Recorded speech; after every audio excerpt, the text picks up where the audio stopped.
บายดีตอนแรงทุกคนต้นค่ำเนาะคลิปนี้พาย่างเลาะ ออกกำลังกายเขตตลาดจำเจียงในเนาะตอนกลางคืน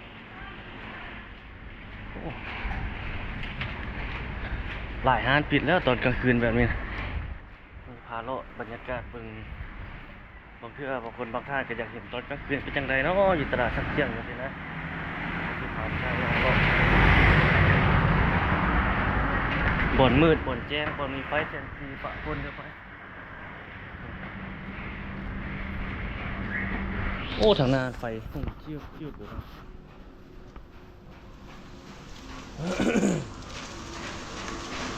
อ้าวฝนตกอ่ะโอ้น้ำแอบเดินย้อยลงเที่ยวฝนตก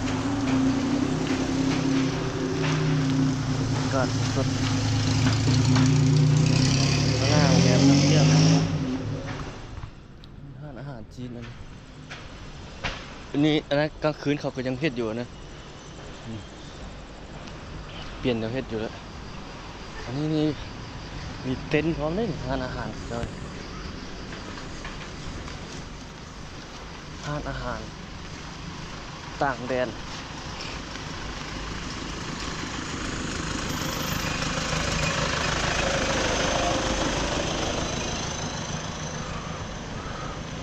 ผู้สาวหลายเนาะ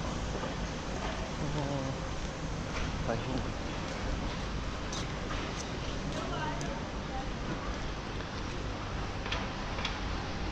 รถรางพาหน้าก็ล่าจอดอยู่นะมันนี่ย่างล้อลิ้นทุกคนเลยออกกำลังกายตาแดดตาลมโอ้ย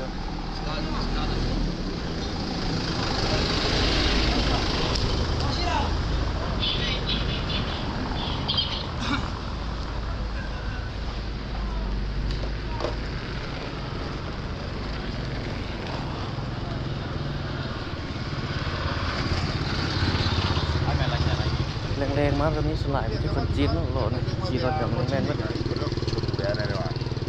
เรากินอาหารม่วน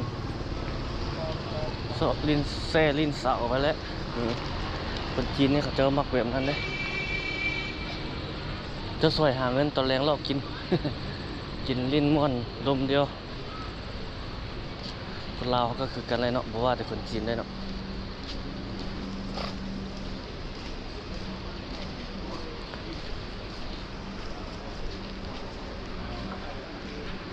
เขาเจ้ามีเงินแล้วมาอยู่บ้านเฮานี่โอ้สบายคนจีนกันว่ามีเงินแล้วมาอยู่บ้านเฮาทางเบอร์นั้นที่กำลังก่อสร้างมีเงินแล้วมาอยู่บ้านเฮานี่โอ้ไปให้มาสะดวกสบายทุกอย่างขับเคลื่อนด้วยเงินเลย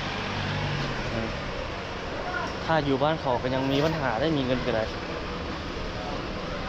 รถรางพาหน้าก็ได้โมกเล่นเป็นโมงเป็นยามเลยบ้านเฮาสบายมีเงินแล้วไปมาสะดวกเป็นประเทศที่กำลังพัฒนาระเบียบกฎหมายก็บกเข้มงวดบ่ปานใดเพราะว่ากำลังพัฒนาอยู่ดิแก้ไขได้แต่ว่าอยู่ประเทศกับเจ้านี่โอ้บ่ได้ เด็ดขาดเลยกับเจ้า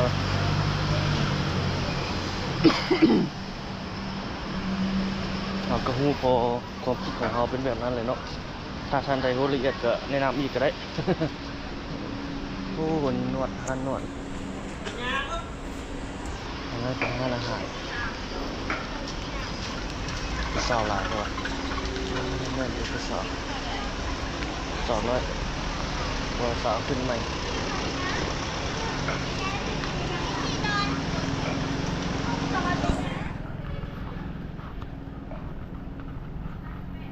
สดๆเลยนี่คนเนี่ยบรรยากาศสดๆเนี่ยของเราตึกของเราส้มมีเครื่องอย่างเต็มเลยลายลำโพงนะเมื่อหน้ามาซื้อ ร้านเครื่องจีนอาหารจีน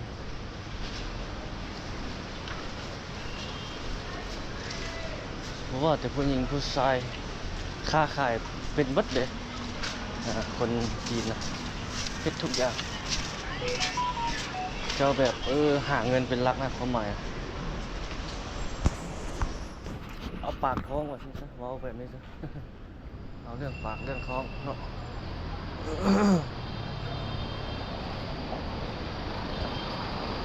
อยู่ใส่กับปากท้องอาหารการกินมาก่อนเกือบมาใส่เกือบเป็นดอกเป็นเนมพวกกระเป๋าสิบอกซุปเปอร์มาร์กมาเก็ตมีบัตอาหารจีน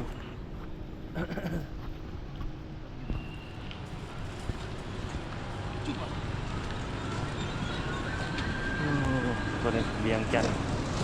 ใช้หน้าเท้าในยามค่ำคืนข้างหน้าเลี้ยวละคักเลยใส่ไตไฟหุ่งกินเพื่อนอยู่ตอนนี้ยังกำลังเฮ็ดอยู่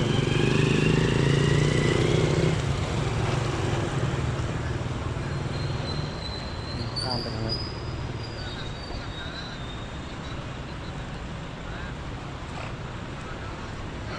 สั่งเจียงช็อปปิ้งมอลล์อันนี้ได้ปิดแล้ว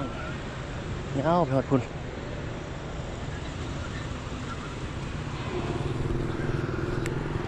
นี่คือบรรยากาศสดผาเลาะผาส้มทานอาหารกินดื่มกุ้ง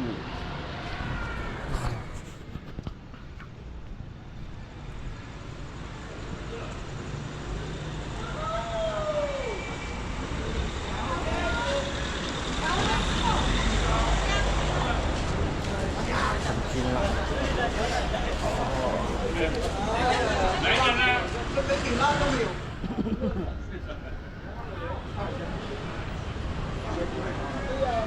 Đấy là lúa rồi là bạn. เรื่องอะไรแม่พอกินบ่ได้ฮอดบ่มีเงินจ่าย โอ้ทางนั้นเนาะเจ้าเฮ็ดเป็นเงินหมดอย่างนั่งกินกันเลยเนาะนั่งซุ่มแซวลมเที่ยวคนที่อยู่เดิมโตถึงต่ำกินอะไรเสียบเข้าไปกินเลยหมดเสียงรถเลยห้อง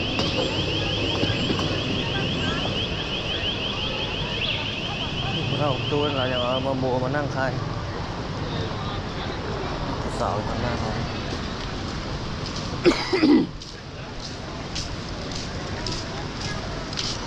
他用仔拿嚟仔撈佢冇。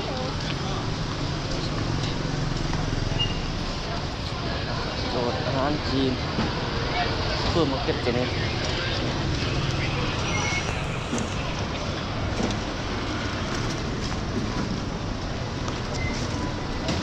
โอ้ทางนั้นเขาจะนั่งกินอาหารเต็มเลย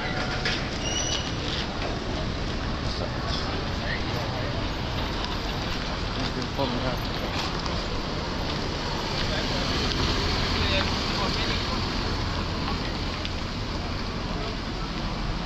คืนนี้คานยกคานยากันนี่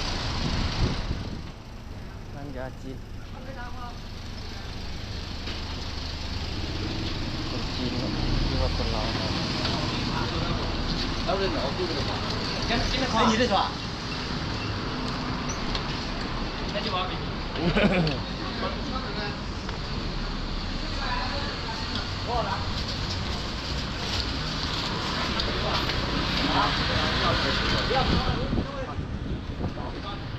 ไข่ลูกไข่เล่า 我在摩托车插到这充电了。 ครบ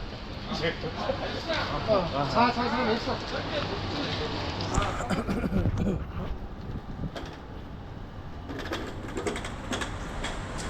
พวกกาแฟนี่เขาจะเอามาขายเดี๋ยวได้กาแฟลาวเขาเนี่ยเขาจะเอามาขายเจ้าซื้อกลับประเทศเป็นของฝากของต้อนติดไม้ติดมือกลับบ้านเขาไม่อย่างประมาณนี้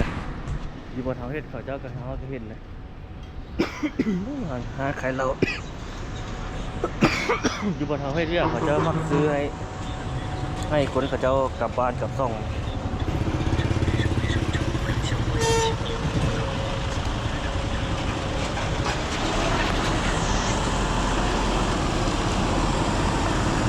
ย่างไปทางนี้ซะนะไปทางนี้เกี่ยวทางนั้นโอ้นี่ห้างขายเหล้าลูกนี่มืดแห้งเหล้าจีนนี่บ่กล้ากินเขาใจจนสั่นบ่ได้บ่มักนะ ผู้ใดแบบมันบ่เคยกินแล้วกินแพงอีหลีอันนี้เขาได้ประมาณนี้นะบ่อนเจ้าเฮ็ดคนเศร้า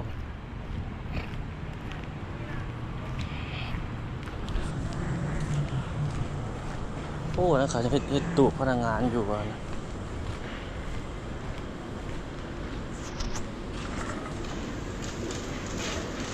นี่อันนี้หันฝืน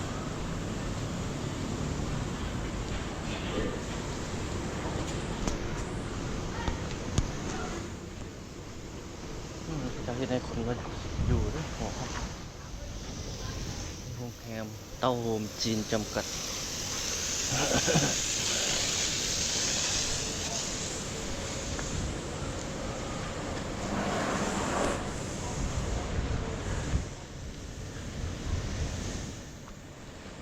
เฮ้ยเบียร์กูด้วย โอ้เรียงง่ายเป็นทุกข์ในยามนี้ ตรงนี้นะ ฮะ เอาไหม รอถ่ายคลิปห้องเต็มวะเปิดด้วยวาย เต็มแล้วห้องเต็มตลอดตอนนี้ เต็มดีวะเสี่ยวมึงบ่มาหาวะตัวน้องบ่มาวะ เงียบ เอามันง่ายไปพุ่นแล้วดิ แอบมันเก่า เออ มันเก่ามันวะ เออ วันนี้ ง่ายไปพุ่น มันเก่าอีละ อันนี้หัวหน้ามันกลับจีนมาแล้วบ่เป็นเรื่องหรอก ตอนนั้นหัวหน้าเขาบ่อยู่วันนี้หัวหน้ามันใหญ่มันกลับจีนมาแล้วให้อันยกกระเป๋าเขานะกางกันโฮมให้แขกมันเฮ็ดบ่ได้วันนี้ เห็ดเม็ดวะ เออมันเฮ็ดบ่ได้วันนี้ กลับไปกลับมาอยู่ ตอนนี้วิทย์สบายแท้เขาบ่อยู่นะเขาหัวหน้าเขากลับจีน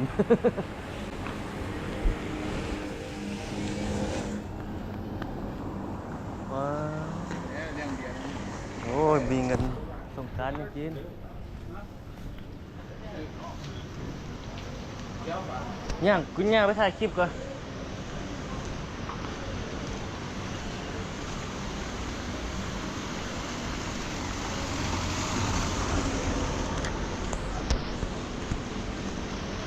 ในหมู่พระเจ้าที่เรียกท่านมีร้านนวดอะไรร้านนวดร้านเสริมสวยร้านอาหาร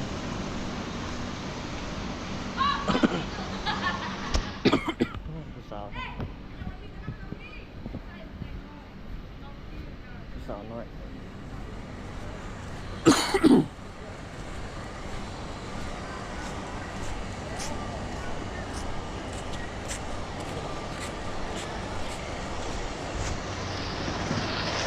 โอ้โหไปไวเลย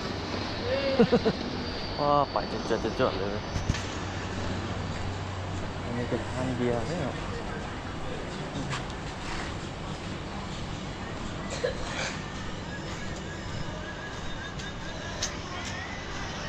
นั่งเลาะคิดอยากอันแซลมอนเลยทุกคนเดี๋ยวไปเบิ่งเจมากข้างหน้าว่าสิมีบ่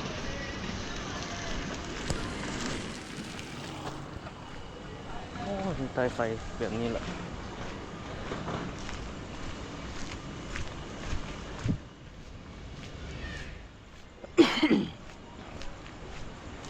ยังไว้รถเขาสิมา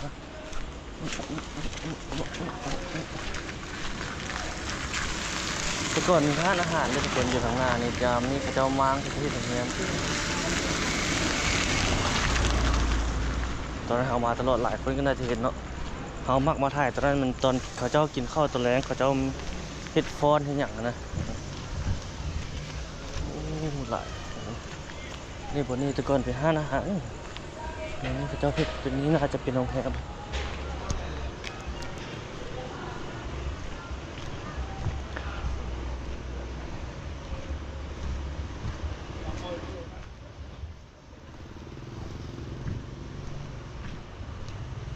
อยู่บนนี้เนาะอาหารอยู่บนนี้นี่ตัวนี้เป็นประมาณนี้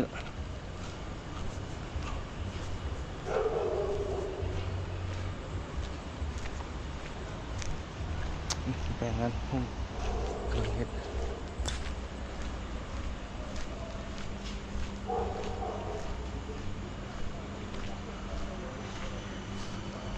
โอ้โหเนี่ยเป็นลิ้นเป็นซ่องมาแบบนั้นอ่ะนี่ฮะโอเคมาเลยก็จะเอาหมองไม้มาขายนี่นะ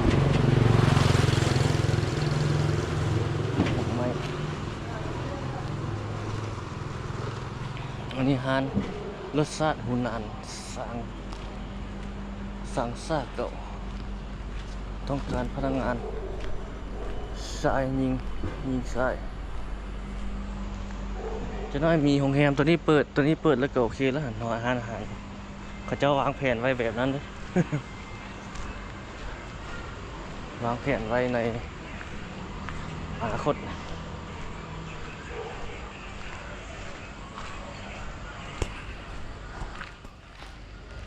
โอ้โหไม่เอา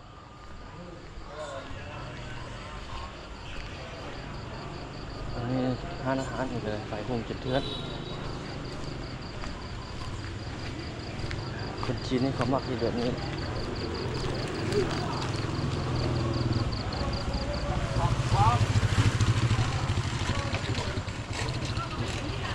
มากินก็มีแต่คนจีนมากินคนลาวเอาในบุมี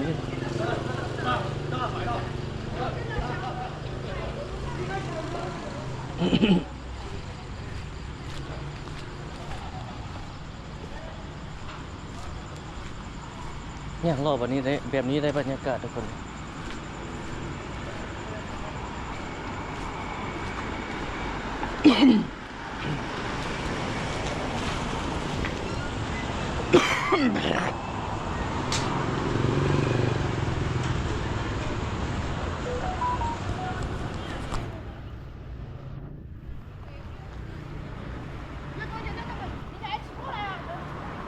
ไข่เสร็จแล้ว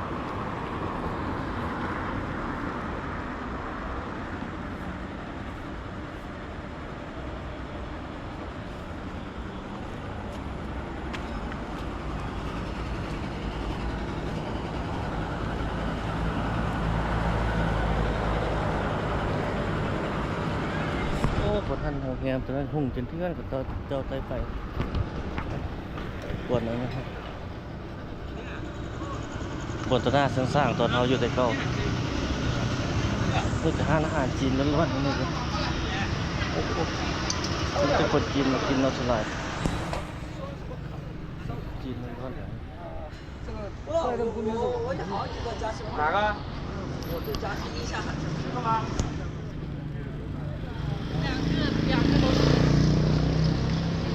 同志，这个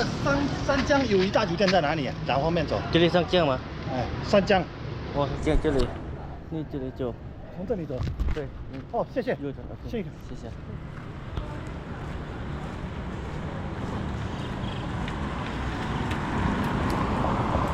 เรามีบัตรโรงแรมเราบุจื้อแบบ บุจื้อโรงแรมมาอยู่ทางใด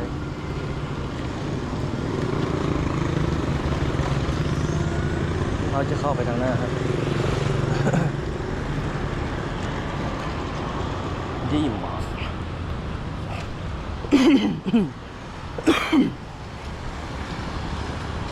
รถโบราณบันไดเนาะวันนี้เนาะรถจักรเขาเมื่อน้ำมันแล้วทุกคนยังไม่ได้ใส่ครับไปน่าจะยังคงจะเลื่อนตัวเลยเขาจะเข้าไปนี่ไปเบิ่งเชมอนแล้วที่มีเปียงน้อยป่ะมีตอนน้อยป่ะ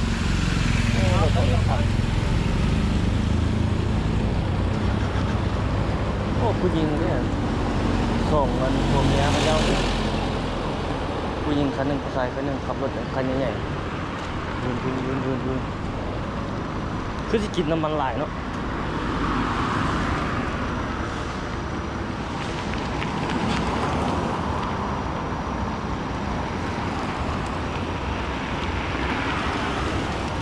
รอข้ามทาง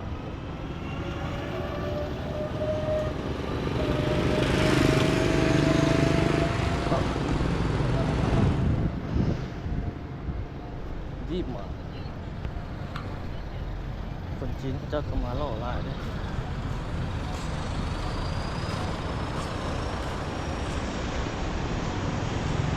อาหารก็ลายเลยใส่ภาษาจีนภาษาลาวเดี๋ยวพาเข้าไปเลาะบนเอาก็มาเรื่อยๆใช่ไหมไม่ได้มาต้นเติบมาอัปเดตเลย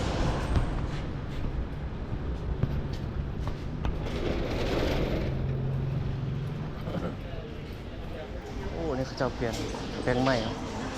เปลี่ยนใหม่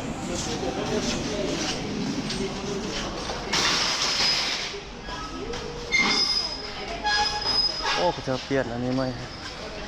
โอ้ซิกเอาออกอยู่นี่บัดนี้เปลี่ยนโซนใหม่เนาะบ่ได้มาโดนเติบโอ้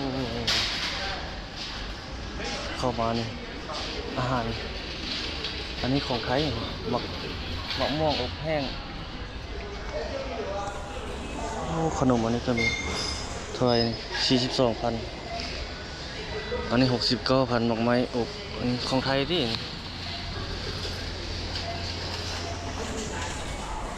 อาหารลาว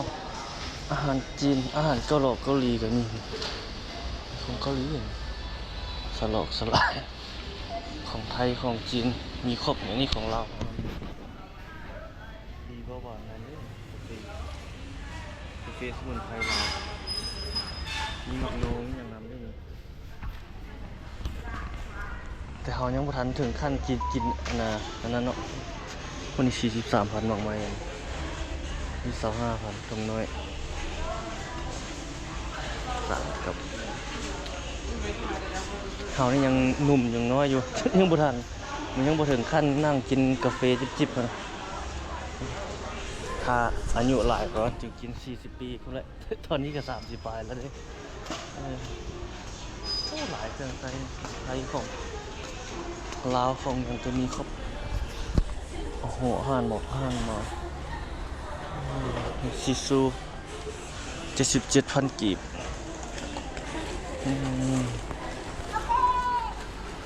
มีมัดเนาะน้ำยาล้างจานอันนี้ของเราเขาที่น้ำยาล้างจานดิ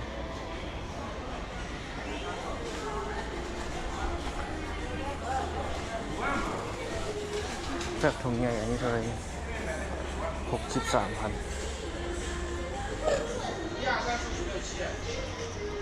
บิ๊กของไทยเปล่าของไทย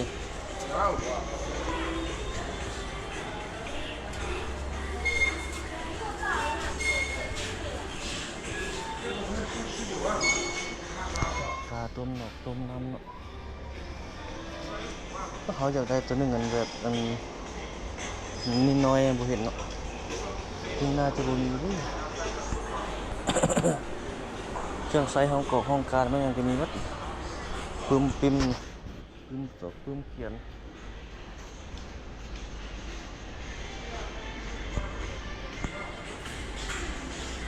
เครื่องใช้พลาสติก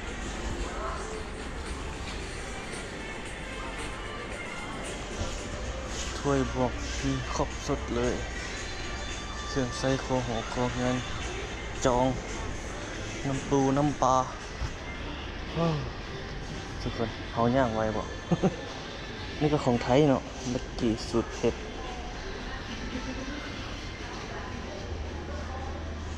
แป้งหนอกแป้งนัวมีมัดถ้าผู้ใดเคยเข้าอันดีมากนี่น่าจะรู้เครื่องเขาจะมีแบบใดได้ครับน้ำมันนี่ใช่195,000น้ำมันกุ๊ก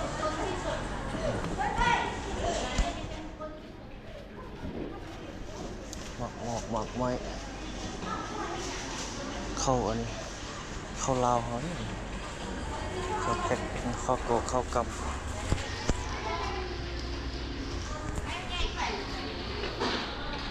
อันนี้อาหารจีนนะนี่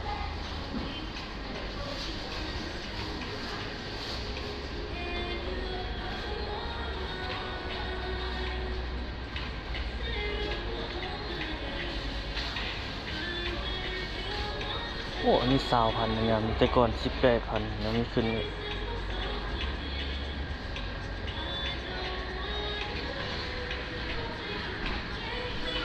มีคนจีนเลาะหลายอยู่เนาะอันนี้สวนหมากไม้หมากไม้ก็มีหลายอยู่มังกรซื้อนี่จะมี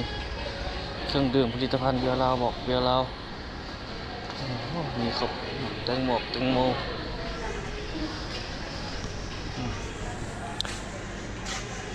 โวคาโดก็มีโลนึง5.2,000มังคุด89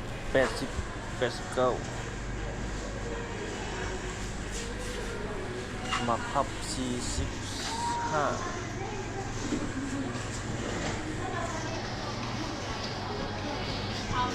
ี่เป็นส่วนผักอันนี้ครบโอเคอันนี้15,000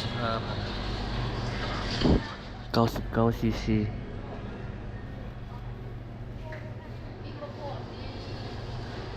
มะเขือนี่2 หน่วย 4,700 กีบหอมป้อมหอมผักชี9 กีบ99 cc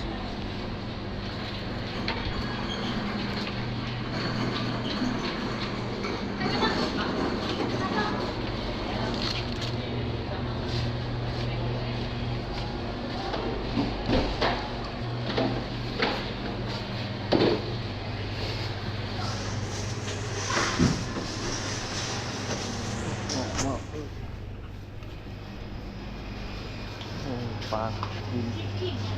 ตัวหนึ่งนี่เท่าไหร48,000 เย็บแควเขาอยากเย็บอีกทรมานเอาเปล่าไปแกะ ปลานิล นี่เงินอยู่10,000 อันนั้นตัวน้อยบ่มีวะเซลมอนนะเป็นตัวใหญ่เหรอฮะ มักแบบไหนมักตอนน้อยหรือตอนใหญ่หรือ อันนี้เท่าไหร่นี่ อันนี้ ตัวเจ้าจับอะ 19 อ๋อตัวนั้นดิ แสนปลาย อันนี้มีเจียวพร้อมเนาะเซลมอนเด็ก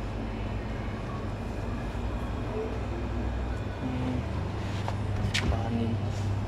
ใส่คนตัวนี้เซนเท่าไหร่เซน87โอ้ใหญ่อยู่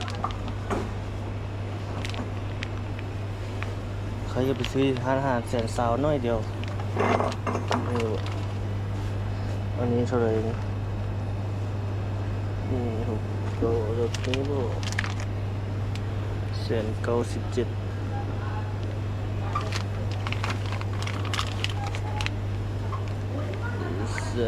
พวกงาบแล้วตัวมีนะรักกล่องบาท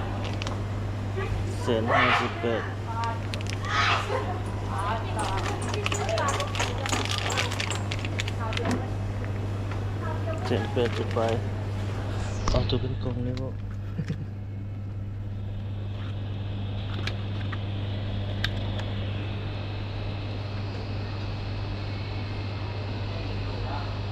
อะไรกบตัว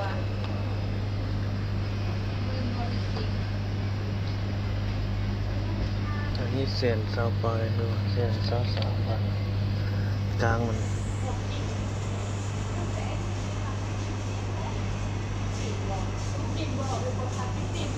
เอาคิดคันเห็นจริงๆก็กินซื้อกินไอ้บัวนะดัดไหม คือบ่เห็นราคาเท่าไหร่กี่เจ้าว่าเมื่อกี้ เก่าค่ะ ไม่หรอต้องรูปไปชิ้นนี้ครับ19ไม่รู้โอ้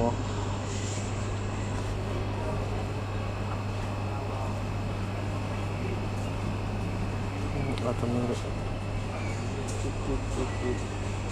ไปลอง มันมีเจลพร้อมเนาะชื่อตัวนี้มีซีหมูTP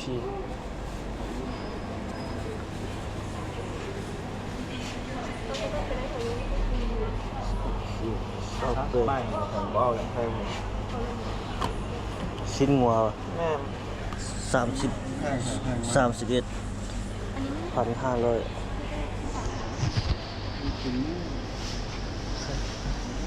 เอาที่ตัวนี้ อันนี้ไปลอง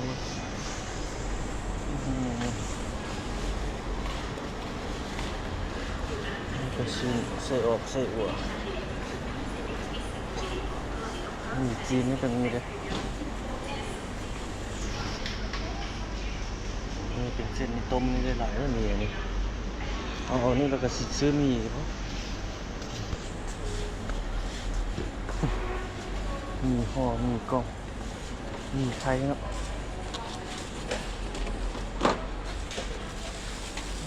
มีจริงมี10 ปลายพัน ยึดผัก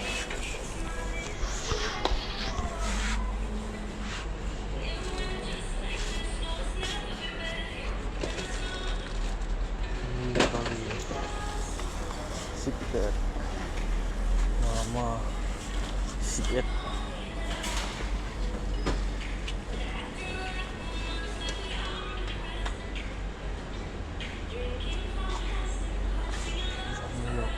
ยำ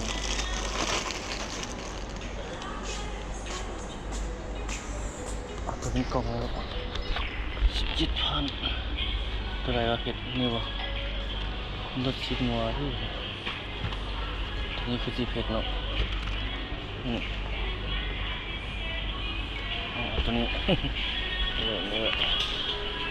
นี่แหละอาหารแรงเขามันนี่ลองเบิ่งทุกคน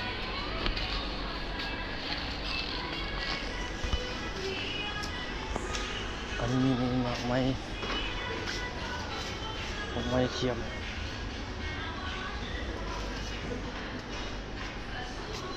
โอ้มีหลายอย่างโอ้นี่มันหม้อฮ้อนนะนี่260 บาทไข่ดาวก็จีนได้เนาะเอาไปแต่งกินได้สบาย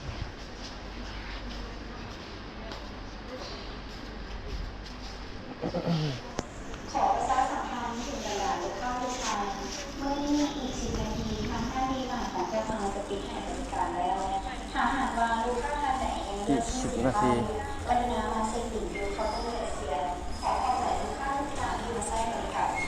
顾客好，感谢光临。 อีก10 นาทีปิดห้าง再过10分钟，我店即将结束营业，请到街来收银台结算，感谢支持。ขอประชาสัมพันธ์ถึงตลาดและข้าวลูกค้า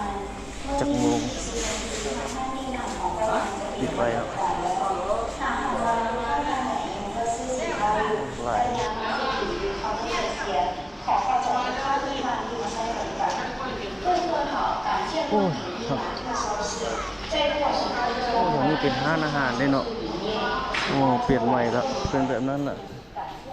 แต่ว่าอันนี่เป็นไส้กรอกแบบนี้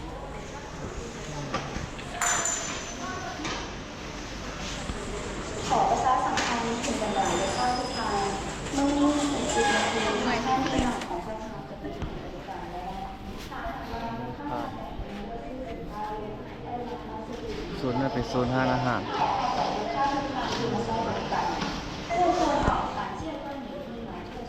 ไส้กรอกชำระเงิน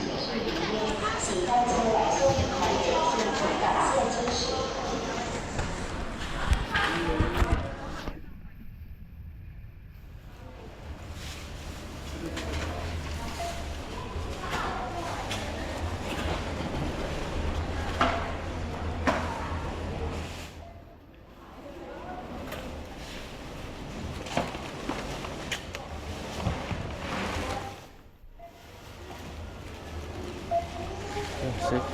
ติด ขอประชาสัมพันธ์ถึงตลาดและข้าวลูกค้าเมื่อนี้อีก10 นาทีทางท่าทีใหม่ของเจ้าพนักจะปิดให้บริการแล้วหากว่าลูกค้าท่านใดยังเลือกซื้อสินค้าอยู่จะเลือกเสียขอเข้าใจลูกค้าที่มาใช้บริการ顾客好，感谢光临马特超市。再过10分钟，即将结束营业，请到来结算，感谢支持。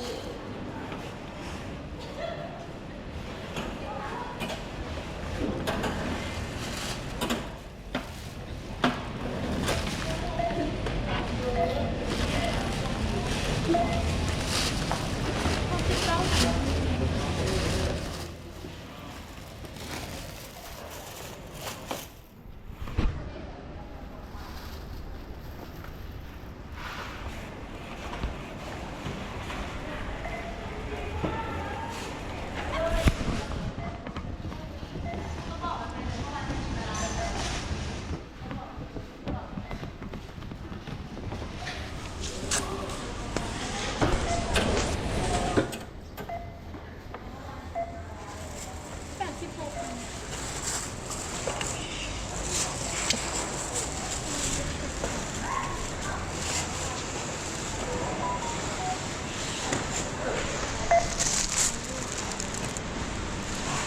อั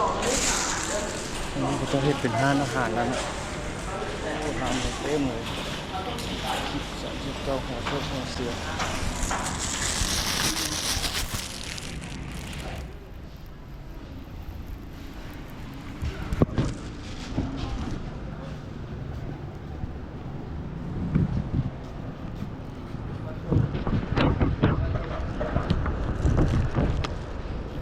จักโมงอ่ะ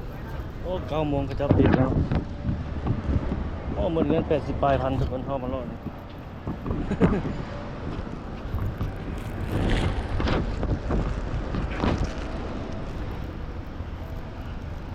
ไปเนี่ยไปต่อกลับห้องบ้านนี้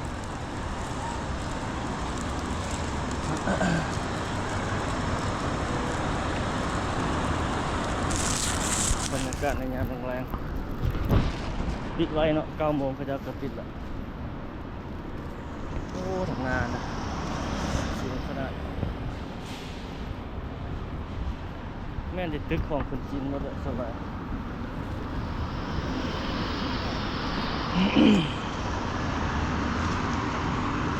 นี่คือบรรยากาศที่ย่างรอดในตอนกลางคืนทุกคน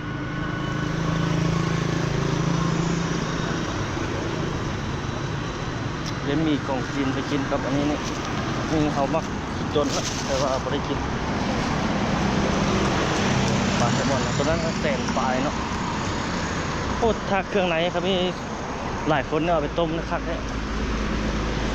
กลางเหมือนกันอย่างนั้นแต่ว่าปลาแซลมอนนี่มันก็มีหลายเกรดเลยทุกคนเพื่อนมีเกรดเดียวมีหลายเกรดหลายฮะเกรดเจ็ดแท้เขาก็บ่ฮู้เลย ตัวใดเห็ดโอ้นี่คือตัวเห็ดใหญ่นะเห็ดรถกระเจ้ามาขายนี่พวกเรา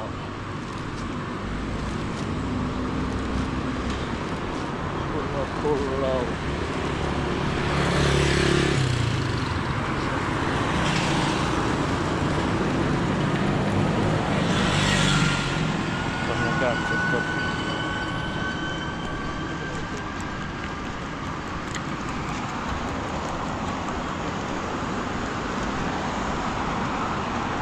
9 โมง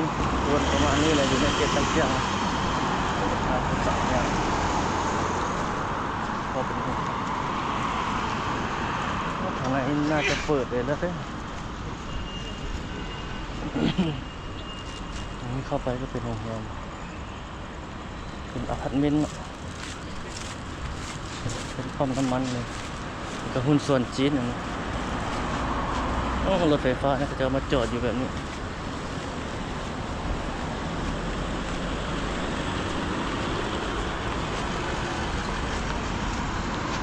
ฟันใดมันสิเข้าสู่เพราะว่าปกติเราทุกคนอันนี้น้ำมันนี่ก็ได้โยนละหลายตัวนี้แล้วถึงแล้วนี่ก็เลยห้านนี่เขาไปนั่งกินจิ๊บๆอยู่ไหนคนจีนเขาไปนั่งหลายไอติม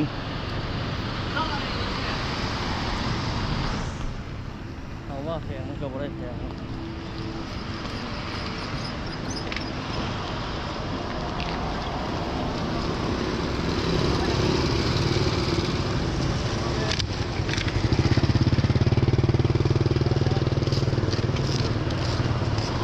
ไอ้ทะเล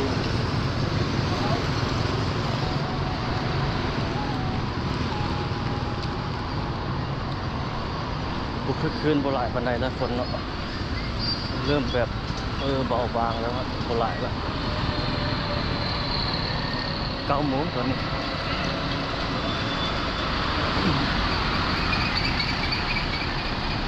อาหารอันนี้เขาว่าสิมากินโดนเลยบ่ได้มากินจักเถื่อข้าวปุ้นซินหมอและซินแกะกุยโจนสมที่แซ่บเลยเบิ่งนั่นป้ายหน้าเจ้าโฆษณา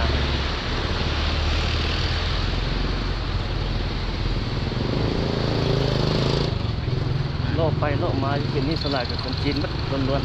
ๆนี่ก็ทานอาหาร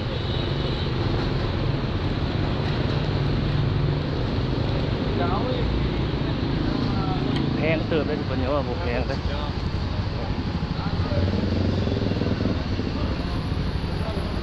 ไปนี่ไปนี่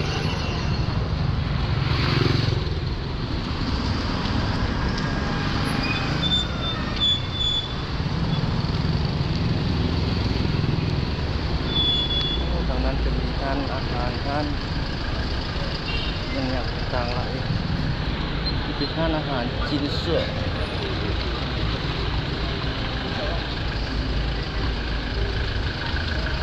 โอ้รถไหล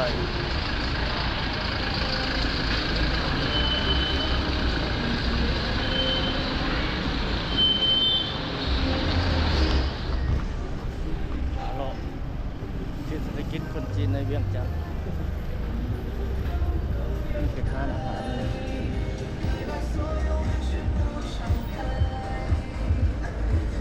ปีนกรอบปีนจีนเชฟคนจีนเลยเห็นแต่งอาหาร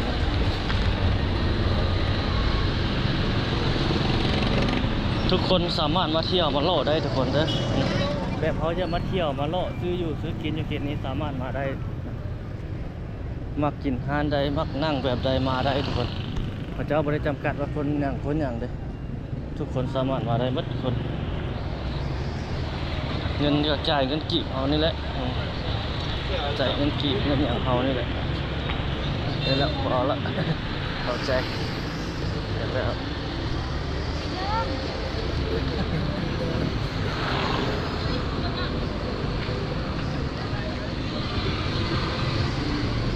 ทางนั้นบริษัทอยู่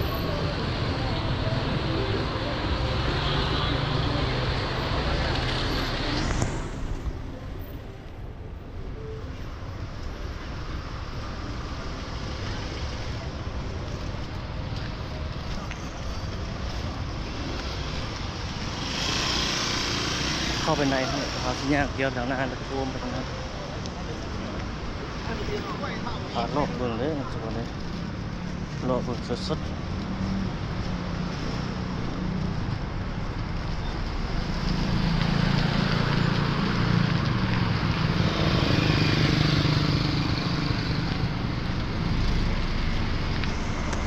เซ็กซี่กันหลายครับ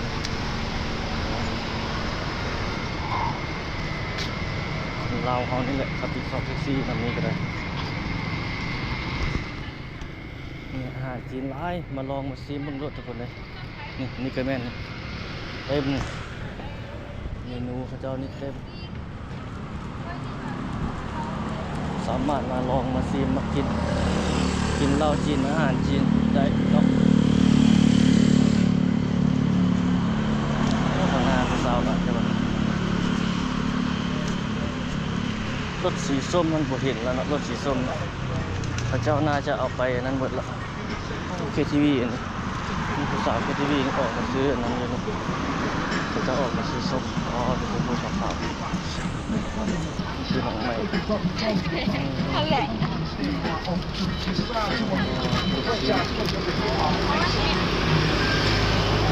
เจ้าเกิด KTV ผู้ใดอยากเจออันน่ะอยากม่วนผู้สาวประมาณนี้เด้อเขาเจ้าแบบเสิร์ฟนะทุกคนเป็นห้องคาราโอเกะห้องเพลงลาวเพลงจีนไม่อย่างได้เดี๋ยวที่ข้ามไปทางไหนบ่ดิโอ้ร้อยข้ามไปนี่แล้วก็เข้าไปในต้นเที่ยงคืนแล้วอันนี้เราพาย่างเลาะทุกคนแต่ถ้าเราขี่รถนั่งเลาะขี่รถจักรรถฉีบเลาะดิ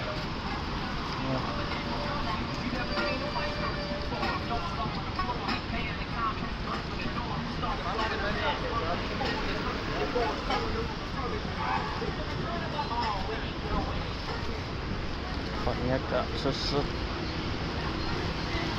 เวียงจันทร์ไชน่าทาวน์เมืองจีนในเวียงจันทร์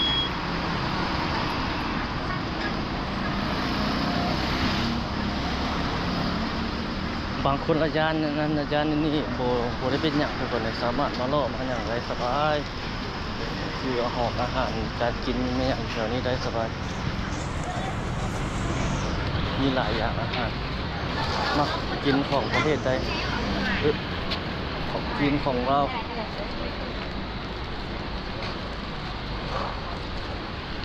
ถ้าทางไหนเขาเจ้าเฮ็ดตึกสูงๆนั้นสูงนั้นแล้วโอ้แห้งคักเลย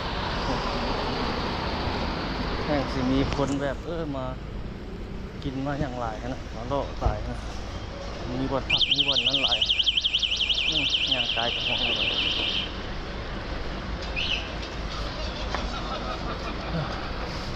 นี่ถึงแฮมอะไรก็ได้สบายมาพักมาเตาได้ถ้าผู้ใดมักแบบบุกคิวจะสูบนิดนึงเท่านั้นมันมาได้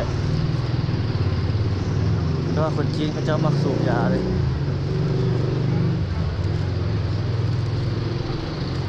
นี่แหละทุกคนเวียงจันทร์ไชน่าทาวน์เป็นบรรยากาศในยามค่ำคืนพวกมะกอกมะกือมะกอกมะเก็ดส่วนไข่เหล้าไข่เหล้าหมักหมูหมักไม้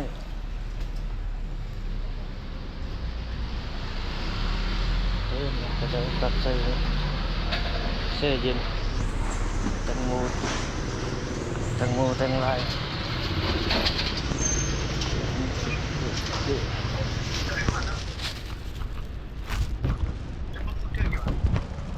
เอาสิเปลี่ยนเงินของเราเลยเอามีเงินหยวนเขาจะได้เงินกีบมีบ่ได้บ่40 เดือนก่อนเข้าไป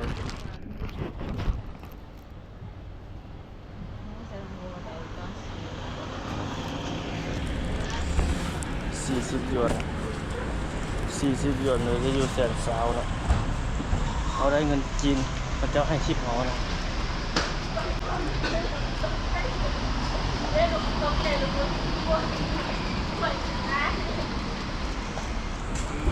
ผู้สาวเนี่ย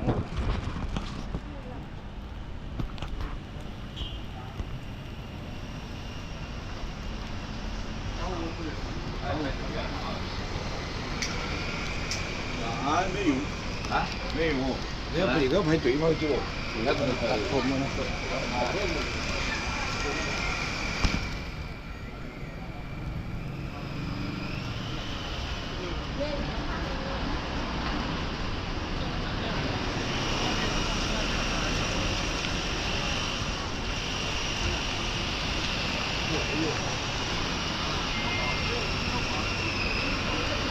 โอ้ยสวนบนนั้นไม่ยาก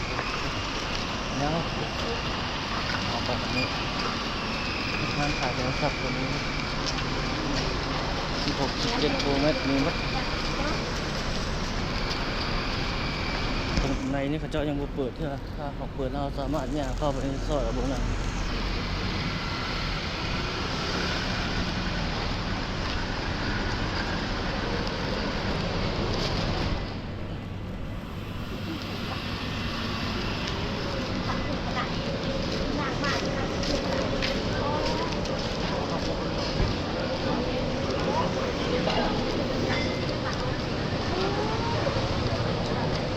เจ้าขาย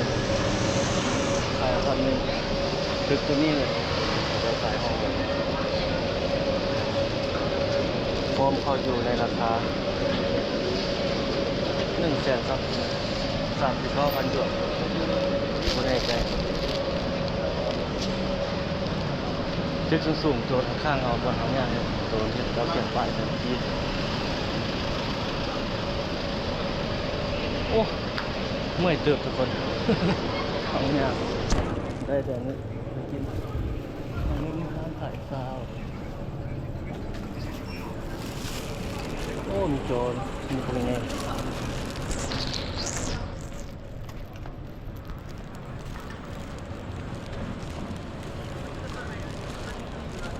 เนี่ยทางนี้เกี่ยวตรงนั้นเนาะ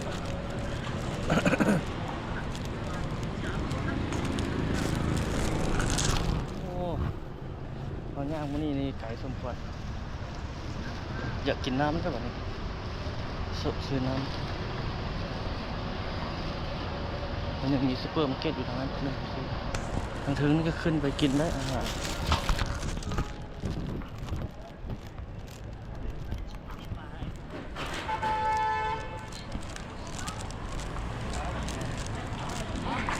โอ้เขาอาบน้ำแล้วมันย่างคือว่าควรสมควร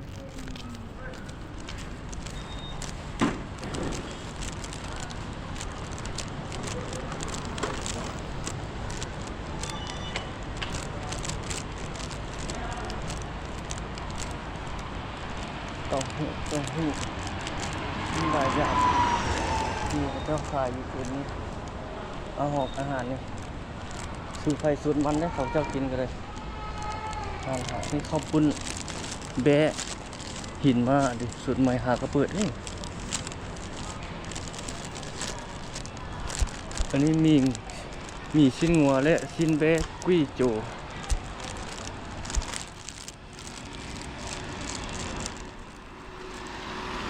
นี่น้ำมาล่อมายุ่งมาชิมได้ทุกคนเลยมาย่างรอบแบบนี้ได้สบายดูเป็นอย่างบางคนสิบกล้าว่าจาน บ่ได้เป็นอย่างเนาะทุกคนเขาเจ้าก็อยู่ไผอยู่มันนี่เป็นล็อกนี่เขาของไผของมันเลยแต่ละเจ้านี่ต้องมีผู้นึงหลายบริษัทนี่เขาเจ้าเฮ็ดเรียนเดียวนี่ทางนี้คือกันนี่เป็นล็อกนี่ของไผของมันเศร้าขายเครื่องขายของบริษัทไผบริษัทกันโอ้ทางหน้าเขาเนี่ยปิดครับโอ้นี่เขาเจ้ากินเรียนโอ้ปิดไปนะข้างหน้าบ่ได้ซื้อซ้ำขึ้นเพราะว่าอยู่ซื้อน้ำมันปิดอ่ะอันนี้ผัดเผ็ดเที่ยงสีโอ้หลายอาหารข้าเจ้านะทุกคนเลยทางไหนห้องแถวเสี่ยวอยู่ปิดแล้วทุกคนที่มีซุปเปอร์มาร์เก็ตอยู่นี่เขาก็จะไปซื้อน้ำไปทางหน้าเขาแล้ว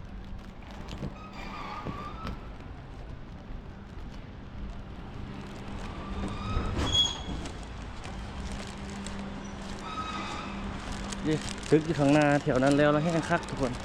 พุ่งจนเทื่อนเลยก่อนยังอยู่แล้วเพื่อนแต่ก่อนไม่ได้ตัวเดียวทั้งเกี้ยงตัวนี้นี่ไงงานนี้มีหลายแบบงานนี้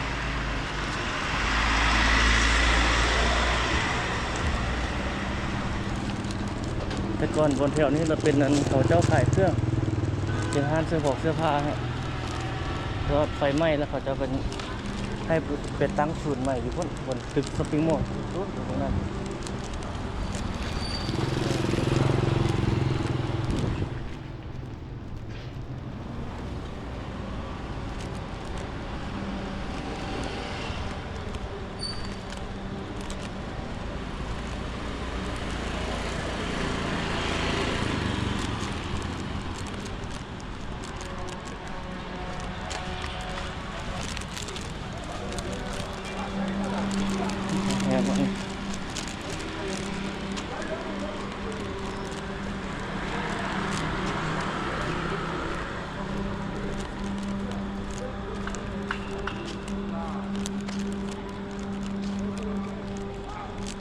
น้ำลุ่มติด9 โมงยังอยู่ลุ่มนะ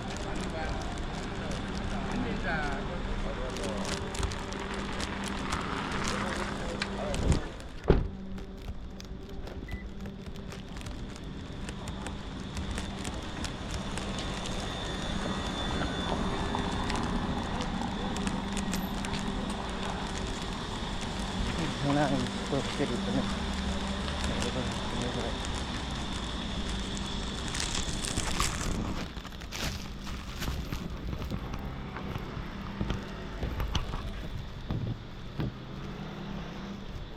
ปิดแล้วคานตัวนี้มันน่าปิด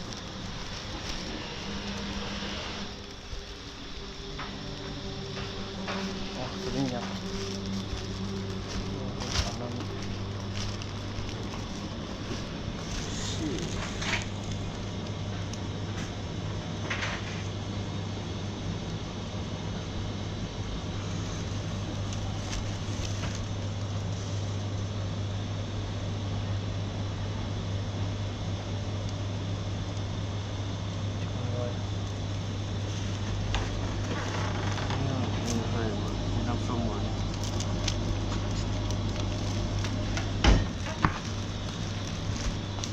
นี่เท่าไร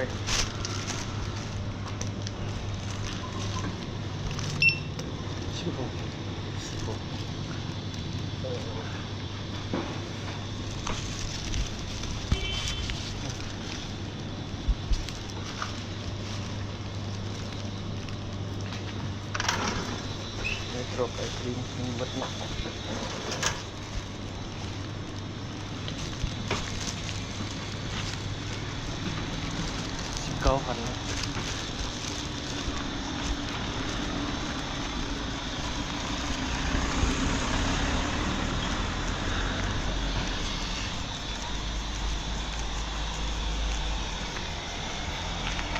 โอ้ไปทุกคนประมาณนี้จะกินนี่